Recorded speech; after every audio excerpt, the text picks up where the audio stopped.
Students, जैसे कि आप लोग जानते हैं कि हम लोग कैपेसिटर्स को बहुत डिटेल में डिस्कस कर रहे हैं। आज भी हमारे पास कैपेसिटर से रिलेटेड एक आर्टिकल है जिसमें हम कैपेसिटर की प्लेट्स के दरमियान मीडियम एंटर करके देखेंगे कि कैपेसिटेंस और डिफरेंट फिजिकल क्वांटिटीज को क्या फर्क पड़ेगा। तो आइए स्टूडेंट स्टार्ट करते हैं आज का लेक्चर। स्टूडेंट्स, आपको मालूम है कि हम गुज़िश्ता लेक्चर्स में कैपेसिटर को बहुत डिटेल में डिस्कस कर रहे हैं। आपको थोड़ा बहुत आइडिया हो गया होगा कि कैपेसिटर क्या होते हैं, लेकिन फिर भी जो नए बच्चे जो सिर्फ डायरेक्ट इस लेक्चर पर आए हैं उनके लिए मैं कैपेसिटर को सिर्फ 1 मिनट में एक्सप्लेन कर दूं ताकि आपको थोड़ा सा आइडिया हो कि हम पढ़ने क्या जा रहे हैं। जरा इमेजिन करें मेरे पास 2 मेटल की प्लेट्स हैं। स्टूडेंट्स, ये दोनों प्लेट न्यूट्रल हैं, लेकिन अगर मैं इनके साथ एक बैटरी अटैच करूं तो आपको मालूम है बैटरी एक प्लेट से इलेक्ट्रॉन्स जो नेगेटिवली चार्ज पार्टिकल्स हैं उनको उठाकर दूसरी प्लेट पर जाकर स्टोर करना शुरू कर देगी, जिससे एक प्लेट पर पॉजिटिव चार्ज और एक प्लेट पर नेगेटिव चार्ज आ जाएगा। स्टूडेंट्स, अगर मैं बैटरी हटा भी दूं तो आपको मालूम है ये चार्ज अब कहीं जा नहीं सकता, क्योंकि जो चार्ज प्लेट के ऊपर आ गया है वो अब कहीं भी नहीं जा सकता, क्योंकि वो किसी के साथ कांटेक्ट में नहीं है। मगर ये जाना जरूर चाहता है। अगर मैं यहां पर एक बल्ब लगा दूं तो आपको मालूम है इलेक्ट्रॉन्स को फिर से एक रास्ता मिलेगा पॉजिटिव प्लेट की तरफ जाने का, और वो फौरन से पॉजिटिव प्लेट की तरफ भागेंगे, जिसकी वजह से वो बल्ब में से गुजरेंगे, और बल्ब में से चार्ज का गुजरना करंट कहलाता है, और हमारे पास बल्ब जो है वो इस वजह से ऑन हो जाएगा जब तक वो कैपेसिटर पूरी तरह डिस्चार्ज नहीं हो जाता। तो स्टूडेंट्स, आप लोगों ने देखा कि किस तरह से हम कैपेसिटर के ऊपर चार्ज स्टोर कर सकते हैं। लेकिन जरा तवज्जो कीजिए, दोनों प्लेट्स के दरमियान देखें। एक्चुअली दोनों प्लेट्स के दरमियान में आपको कुछ भी नहीं नजर आएगा। जब दो चीजों के दरमियान कुछ भी ना हो तो हम कहते हैं वहां वैक्यूम है। तो स्टूडेंट्स, इसका मतलब यह है कि अभी तक हम लोगों ने जो कैपेसिटर को डिस्कस किया है वो इन वैक्यूम किया, यानी कि दोनों प्लेट्स के दरमियान वैक्यूम था। अगर मैं दोनों प्लेट्स के दरमियान कोई मीडियम रख लूं तो क्या होगा? हकीकत यह है कि आपके पास जितने भी रियल कैपेसिटर्स होते हैं जो मार्केट में आप देखेंगे, अगर उनमें से आप किसी कैपेसिटर को खोलें तो आप देखेंगे कि उनमें मेटल प्लेट्स के दरमियान में कुछ इस तरह का मीडियम भी निकलेगा। ये जो मीडियम है ये वो मीडियम है जो उन्होंने प्लेट्स के दरमियान डाला हुआ है। इसका मतलब ये तो कंफर्म हो रहा है कि प्लेट्स के दरमियान कोई ना कोई मीडियम तो होता है। लेकिन अब यहां से क्वेश्चन ये उठता है कि प्लेट्स के दरमियान कोई मीडियम हम क्यों डालें? देखिए, इसके 2 फायदे हैं। पहला फायदा क्या है? आप लोग जानते हैं कि दोनों जो प्लेट्स हैं उनके ऊपर चार्ज स्टोर रहने के लिए जरूरी है कि उनमें कांटेक्ट ना हो, क्योंकि जैसे ही कांटेक्ट हुआ तो एक प्लेट से चार्ज दूसरी प्लेट की तरफ चला जाएगा और हमारे पास कैपेसिटर डिस्चार्ज हो जाएगा और हमारे किसी फायदे का नहीं रहेगा। यही वजह है कि हम जो दोनों प्लेट्स हैं उनके दरमियान में कोई ना कोई इंसुलेटर रखते हैं ताकि चार्ज एक प्लेट से दूसरी प्लेट पर ना जा सके।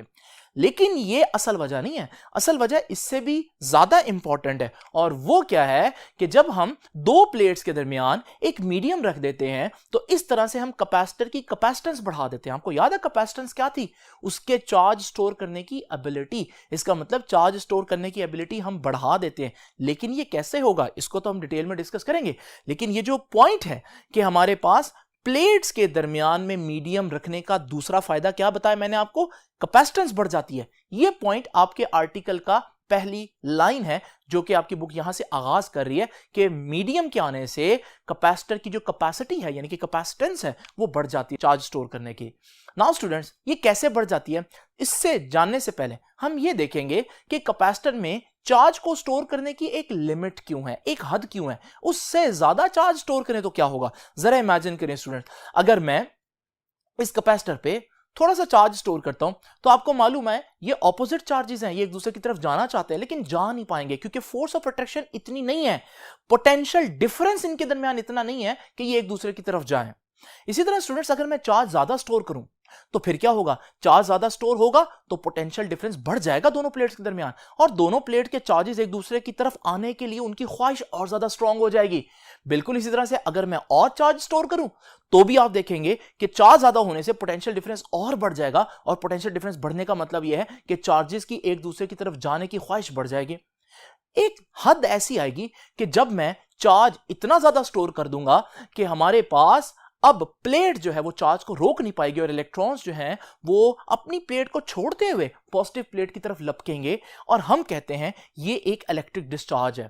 और सारा इलेक्ट्रॉन जब दूसरी प्लेट पर चला जाएगा तो डेफिनेटली हमारा जो कैपेसिटर है वो अब हमारे किसी काम का नहीं रहा, क्योंकि उसने चार्ज को होल्ड नहीं किया। इसका मतलब हम लोगों ने क्या सीखा इस एग्जांपल से कि कैपेसिटर के ऊपर चार्ज को स्टोर करने की एक लिमिट है। अगर आप उस लिमिट के अंदर अंदर रहें तो ठीक है, लेकिन अगर आप उस लिमिट से ज्यादा चार्ज स्टोर कर देंगे तो फिर कैपेसिटर उस चार्ज को प्लेट के ऊपर स्टोर नहीं कर पाएगा और वो चार्ज जो है वो दूसरी प्लेट की तरफ भागेगा। इसे हम कहते हैं कि इलेक्ट्रिक डिस्चार्ज हो जाएगा, लीक हो जाएगा कैपेसिटर।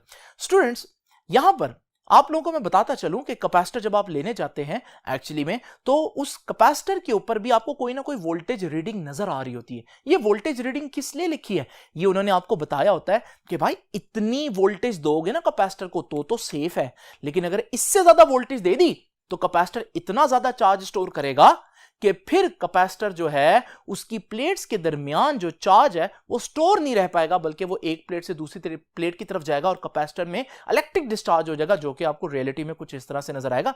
इसका मतलब कैपेसिटर के ऊपर जो रेटेड वोल्टेज है, जो उसकी सेफ वोल्टेज है, उससे ज्यादा वोल्टेज नहीं देनी आपने।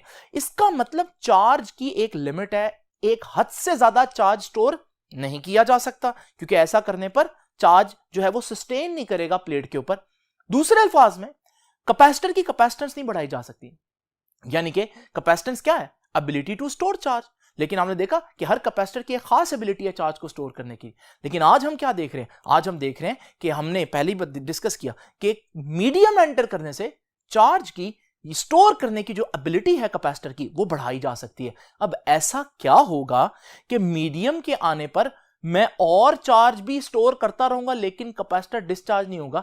इसकी रीजन अब हम लोगों ने देखनी है स्टूडेंट्स, लेकिन उससे पहले हम जरा देखते हैं वो जो मीडियम मैंने दोनों प्लेट्स के दरमियान में रखा है, इसको मैं नाम दूंगा डाई इलेक्ट्रिक का। डाई इलेक्ट्रिक क्यों बोल रहा हूं, क्योंकि आप देखें दो इलेक्ट्रिक प्लेट्स के दरमियान में एक चीज रख दी मैंने एज ए मीडियम, तो इसलिए मैंने इसको नाम दे दिया it is a dielectric. ठीक है, तो हमारे पास डाई इलेक्ट्रिक क्या होता है, basically the dielectric consist of atoms or molecules which are electrically neutral on average.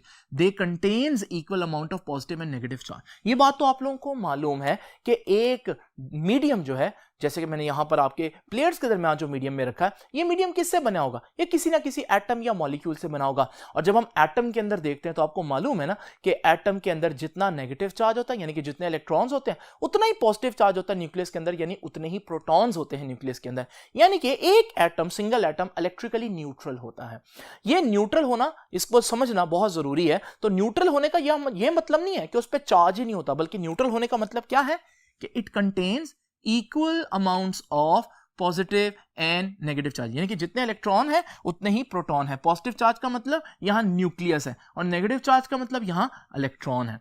अब जरा इमेजिन करें स्टूडेंट्स, नेक्स्ट हेडिंग क्या है, in the absence of electric field. Electric field क्या होती है, जरा देखिए, ये मेरे पास एक कैपेसिटर है। आपको मालूम है कि इस कैपेसिटर की प्लेट्स अभी बिल्कुल न्यूट्रल हैं।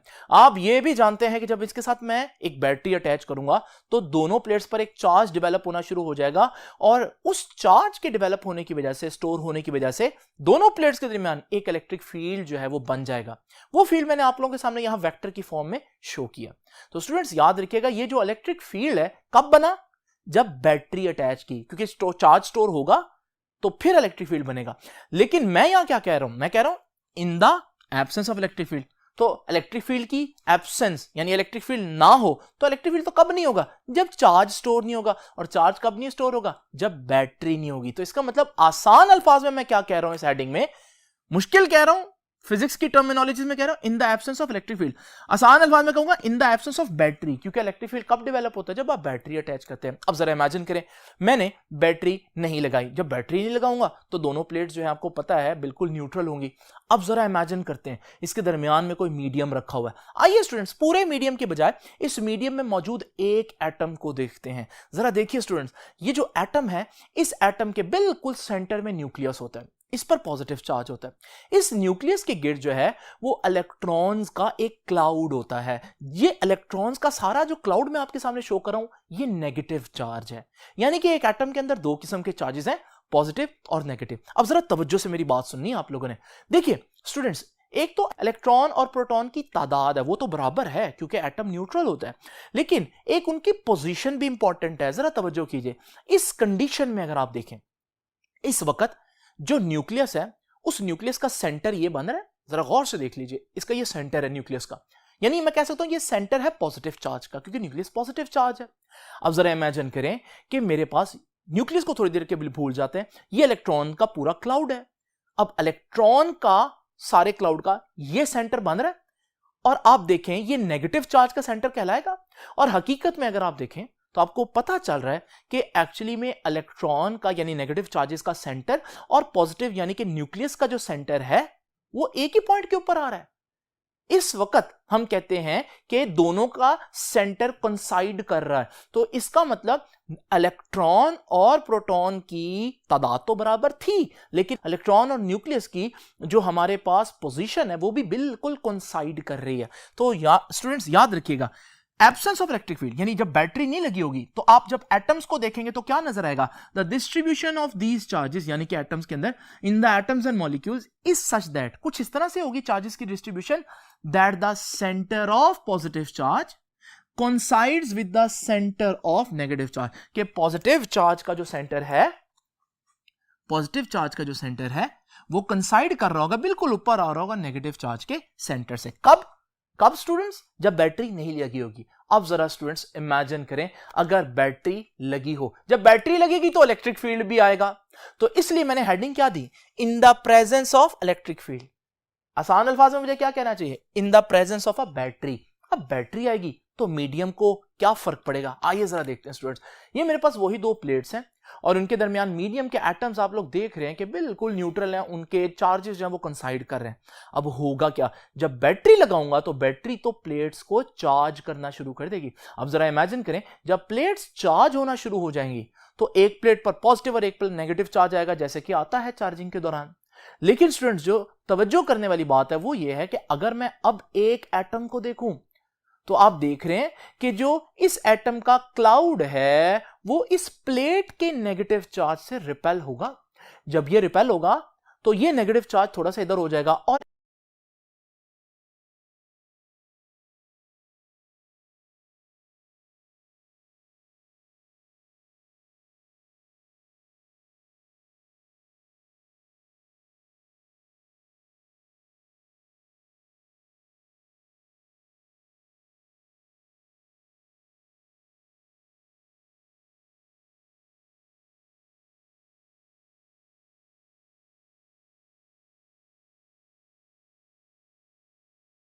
कि जो इस एटम का क्लाउड है वो इस प्लेट के नेगेटिव चार्ज से रिपेल होगा। जब ये रिपेल होगा तो ये नेगेटिव चार्ज थोड़ा सा इधर हो जाएगा और इस एटम का जो पॉजिटिव चार्ज है वो उस नेगेटिव प्लेट की तरफ अट्रैक्ट होगा। अब जरा स्टूडेंट्स आप देखें कि आपका मॉलिक्यूल जो है वो इस तरह से डिस्प्लेस हो गया है कि अगर आप इलेक्ट्रॉन का सेंटर देखें यानी इलेक्ट्रॉन के क्लाउड का सेंटर देखें तो वो ये है, और न्यूक्लियस का सेंटर देखें तो वो ये है। क्या ये एक ही पॉइंट पर आ रहे हैं दोनों के सेंटर? नहीं स्टूडेंट्स। अब आप देखेंगे कि इस पूरे एटम के अंदर जितने इलेक्ट्रॉन है उतने ही प्रोटॉन है, यानी कि न्यूट्रल है, लेकिन पोजीशंस मैच नहीं कर रही। अगर आप इस एटम का एक साइड देखें तो आप देखेंगे उस साइड पर पॉजिटिव चार्ज ज्यादा है, तो हम कहेंगे ये वाला जो हिस्सा है इस एटम का इस पर हल्का सा पॉजिटिव चार्ज आ गया। और इसी तरह से जो दूसरा हिस्सा है क्योंकि इलेक्ट्रॉन का क्लाउड उस तरफ को डिस्प्लेस हो गया तो हम कहेंगे कि यहां पर नेगेटिव चार्ज जो है वो ज्यादा डोमिनेट कर गया, तो इस हिस्से पर हल्का सा नेगेटिव चार्ज है। यानी कि अगर मैं सिंबॉलिकली रिप्रेजेंट करूं तो कुछ इस तरह से रिप्रेजेंट करूंगा कि ये अब एक ऐसा एटम है जिसके एक साइड पर हल्का सा पॉजिटिव और एक साइड पर हल्का सा नेगेटिव चार्ज है। स्टूडेंट्स इसे कहते हैं ये एक डाइपोल है। अब इसका असर क्या होगा, ये साथ वाले एटम को भी इसी तरह से डाइपोल करेगा और वो साथ वाले एटम को इसी तरह से डाइपोल करेगा और पूरा मीडियम जो है वो डाइपोल बन जाएगा। तो हर एटम जो है मीडियम का वो डाइपोल बन जाएगा। तो स्टूडेंट्स ये सारी बातें मैंने यहां पर लिखी हैं कि in the presence of electric field क्या होगा। पढ़ते हैं जी। When the molecules of dielectric are subjected to an electric field, जब इलेक्ट्रिक फील्ड में रखेंगे मॉलिक्यूल को क्या होगा, the negative charges are attracted towards the positively charge plate. Negative charge है उसका पॉजिटिव चार्ज की तरफ अट्रैक्ट होगा, पॉजिटिव प्लेट की तरफ अट्रैक्ट होगा, and positive charges towards the negatively charge plates, और जो पॉजिटिव चार्ज है वो नेगेटिव प्लेट की तरफ होगा। उससे क्या होगा जी, electrons and nuclei undergo slight displacement. क्या होगा, इलेक्ट्रॉन और न्यूक्लियस जो हैं वो थोड़ा सा फासले पर हो जाएंगे, थोड़ा सा डिस्प्लेस हो जाएंगे। बिल्कुल जैसे मैंने अभी आपको दिखाया, दोबारा देख लीजिए कि हमारे पास ये जो एटम ओरिजिनली ऐसा था जब प्लेट्स पर चार्ज आया तो ये एटम जो है कुछ इस तरह से डिस्प्लेस हो गया। आप देख रहे हैं, आप इमेजिन कर सकते हैं जैसे एक स्प्रिंग को नहीं स्ट्रेच कर देते, बिल्कुल वैसे ये मॉलिक्यूल भी स्ट्रेच हो गया। तो स्टूडेंट्स आगे वो कहते हैं कि as a result of this displacement centre of positive and negative charges are no longer coincides with each other. अब दोनों का सेंटर एक ही पॉइंट पर नहीं आ रहा। ये भी मैंने आपको दिखाया, दोबारा देख लीजिए कि हमारे पास जब डिस्प्लेस हो चुके हैं तो इलेक्ट्रॉन का जो क्लाउड है उसका ये सेंटर बन रहा है और जो पॉजिटिव चार्ज है उसका ये सेंटर बन रहा है, और ये दोनों सेंटर एक साथ कोइंसाइड नहीं कर रहे। उससे फायदा क्या होगा?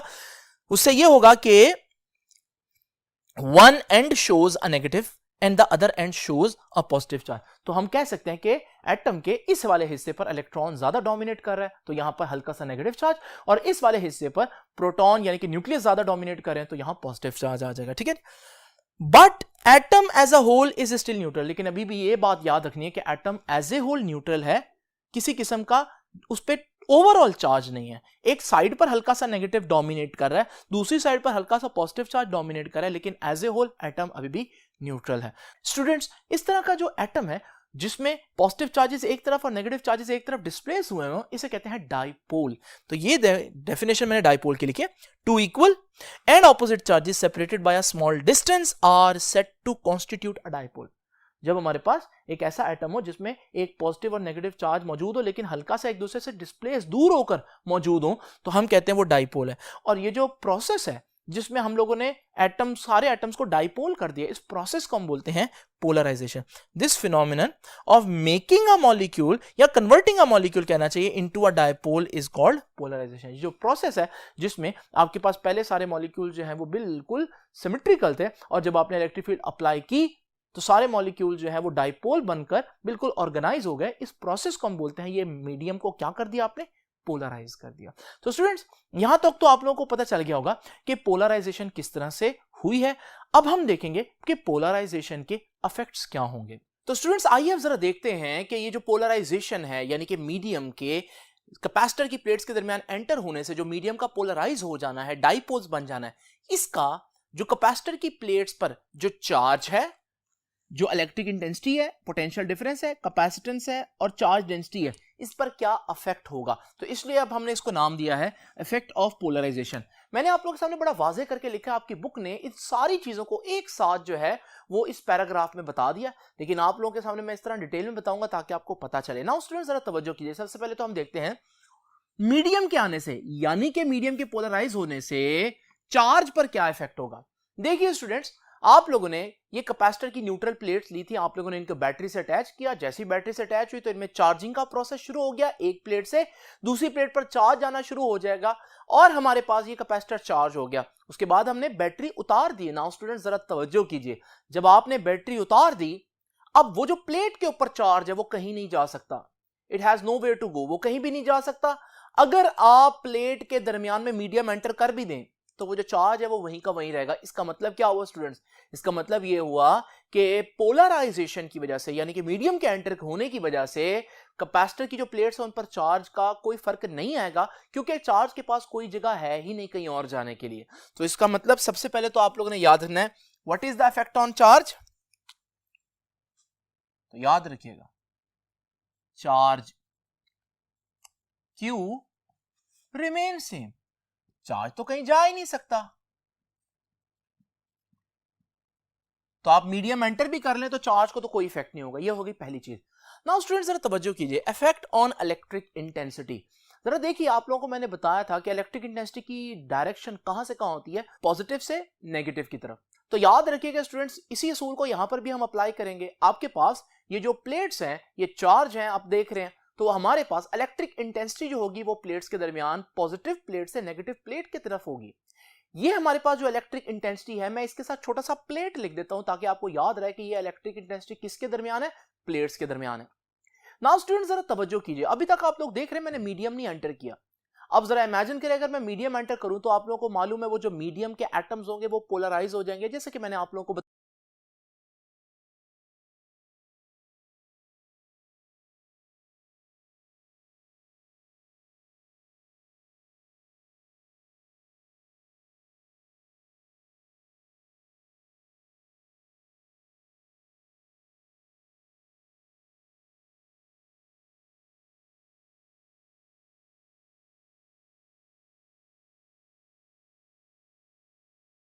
नाउ स्टूडेंट जरा तवज्जो कीजिए, अभी तक आप लोग देख रहे हैं मैंने मीडियम नहीं एंटर किया।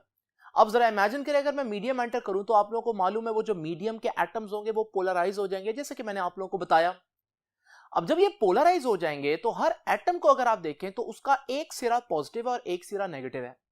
अगर आप एटम को देखें तो उसमें भी तो एक इलेक्ट्रिक इंटेंसिटी डेवलप होगी जो कि पॉजिटिव से नेगेटिव की तरफ ही होगी। अगर आप इस इलेक्ट्रिक इंटेंसिटी के साथ छोटा सा इंटरनल लिख दें ताकि आप लोगों को कोई कंफ्यूजन ना हो, तो स्टूडेंट्स आप लोग देख रहे हैं कि मीडियम के आने की वजह से हमारे पास दो किस्म की इलेक्ट्रिक इंटेंसिटीज हो गई हैं। एक इलेक्ट्रिक इंटेंसिटी का वेक्टर जो एक्सटर्नल इलेक्ट्रिक इंटेंसिटी या प्लेट्स के दरमियान इलेक्ट्रिक इंटेंसिटी है, और उसके बिल्कुल ऑपोजिट डायरेक्शन में एक और इलेक्ट्रिक इंटेंसिटी डेवलप होगी जो कि एटम्स के दरमियान है। नाउ स्टूडेंट्स जरा तवज्जो कीजिए, दोनों के वेक्टर्स ऑपोजिट डायरेक्शन में ये बता रहे हैं कि ये दोनों इलेक्ट्रिक इंटेंसिटीज के वेक्टर्स एक दूसरे को कैंसिल करेंगे।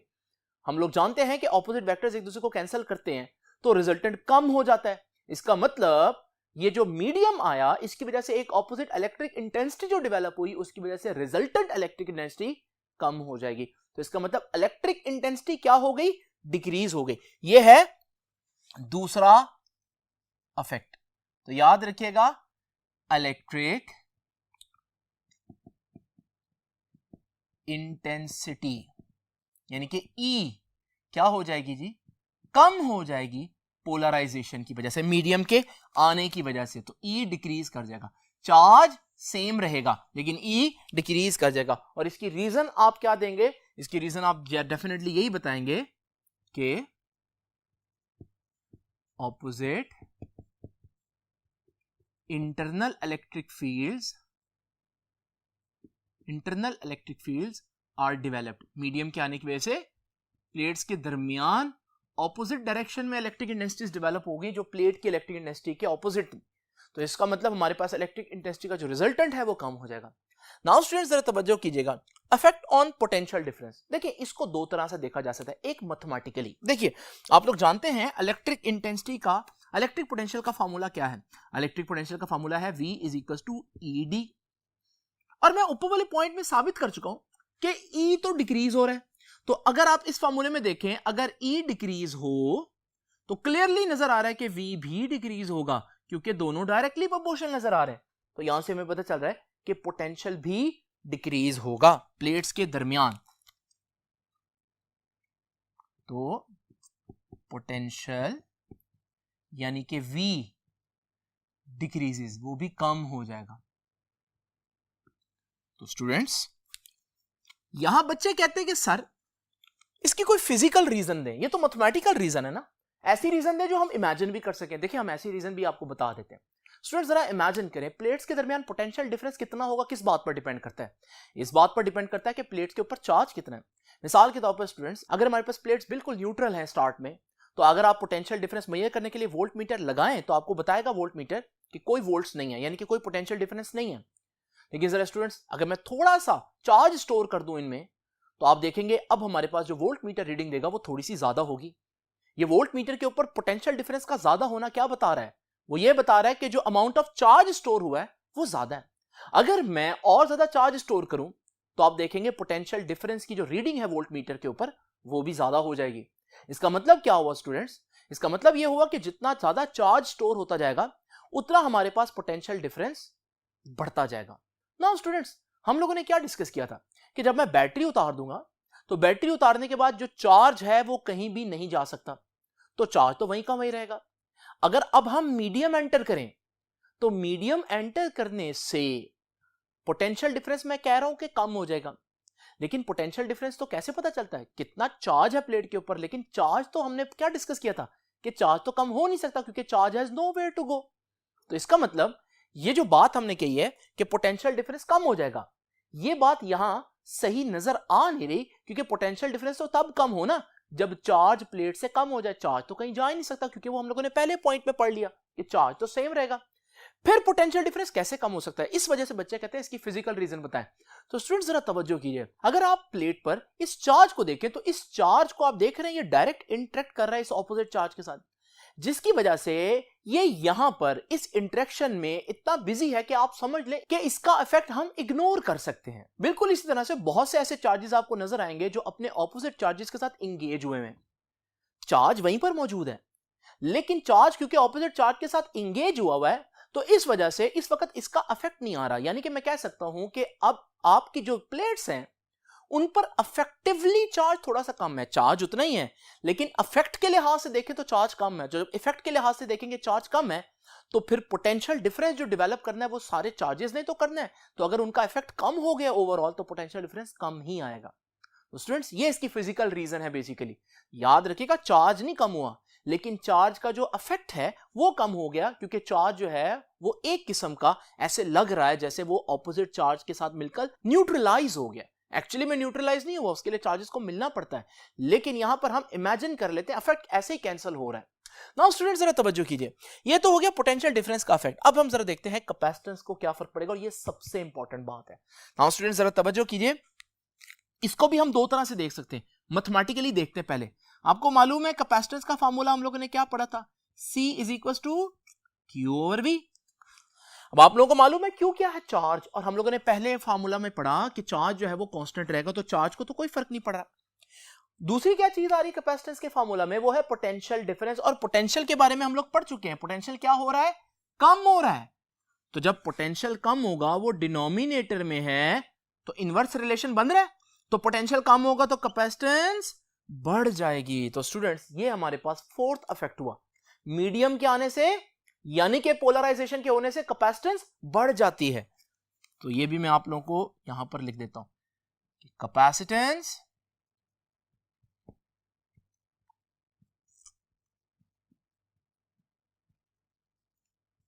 इंक्रीजेस, तो कैपेसिटेंस बढ़ जाएगी, बहुत इंपॉर्टेंट बात है। नाउ स्टूडेंट्स लास्ट चीज जो है वो इफेक्ट ऑन चार्ज डेंसिटी है। नाउ स्टूडेंट चार्ज डेंसिटी का फॉर्मूला क्या है, E is equal to sigma over epsilon naught. तो आपको मालूम है E के बारे में यानी इलेक्ट्रिक इंटेंसिटी के बारे में मैं पहले ही बता चुका हूं, वो तो कम हो जाती है। तो अगर इलेक्ट्रिक इंटेंसिटी कम होगी तो ये चार्ज डेंसिटी भी कम हो जाएगी, क्योंकि दोनों चीजें ऊपर आ रही हैं, डायरेक्ट रिलेशन। तो इसका मतलब चार्ज डेंसिटी के बारे में हम लोगों ने क्या सीखा कि चार्ज डेंसिटी यानी कि सिग्मा ऑल्सो डिक्रीजेस। तो स्टूडेंट्स ये देख लीजिए हमारे पास एक चीज कांस्टेंट रहेगी, तीन चीजें डिक्रीज करेंगी और एक चीज इंक्रीज करेंगी।